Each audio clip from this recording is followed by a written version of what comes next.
Hi! இன்னைக்கு லஞ்சுக்கு நம்ம வீட்ல என்ன பண்ணோம் அப்படிங்கிறத உங்க கூட ஷேர் பண்ணுறேன். தக்காளி சாதமும், முட்டை கிரேவியும் தான் பண்ணேன். இந்த முட்டை கிரேவி வந்து ரொம்ப சிம்பிளா பண்ணது தான். நான் எப்படி பண்ணேன்னு உங்க கூட ஷேர் பண்ணுறேன். நீங்களும் ட்ரை பண்ணி பார்த்துட்டு எப்படி இருந்துச்சு அப்படின்னு கீழே கமெண்ட் பண்ணுங்க. இதுக்கு வந்து கடுகு போட்டு தாளிச்சுட்டு நம்ம கட் பண்ணி வச்சிருக்கிற வெங்காயம், தக்காளி போட்டு நல்லா வதக்கிக்கணும். வதக்கிட்டு லாஸ்ட்டு வந்துட்டு கொஞ்சமாக கருவேப்பிலும் போட்டு நல்லா வதக்குங்க. மணமா இருக்கும்.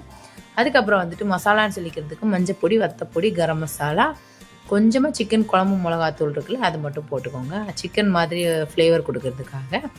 அதுக்கப்புறம் நல்லா வதக்கிட்டு கொஞ்சம் தண்ணி விட்டு இன்னும் நல்லா கொதிக்க விட்டதுக்கப்புறம் கொதித்து நல்லா கிரேவி மாதிரி வற்றி வரும்போது நம்ம வேக வச்சுருக்கிற முட்டையை குட்டி குட்டியாக கட் பண்ணி போட்டாலும் சரி, இல்லை பிச்சு கூட போட்டுக்கிட்டாலும் பிரச்சனை இல்லை. போட்டு நல்லா மிக்ஸ் பண்ணிங்கன்னா முட்டை கிரேவி சூப்பராக ரெடி ஆயிடும். தக்காளி சாதமும் குக்கரில் தான் பண்ணேன்.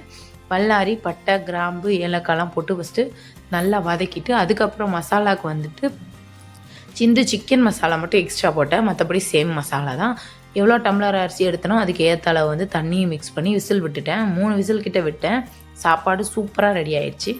நீங்கள் இன்றைக்கி என்ன லஞ்சுக்கு ரெடி பண்ணீங்க அப்படின்னு கீழே கமெண்ட் பண்ணுங்கள். என்னோடய வீடியோ பிடிச்சிருந்தால் லைக் பண்ணுங்கள், ஷேர் பண்ணுங்கள், சப்ஸ்கிரைப் பண்ணி சப்போர்ட் பண்ணுங்கள். தேங்க்யூ.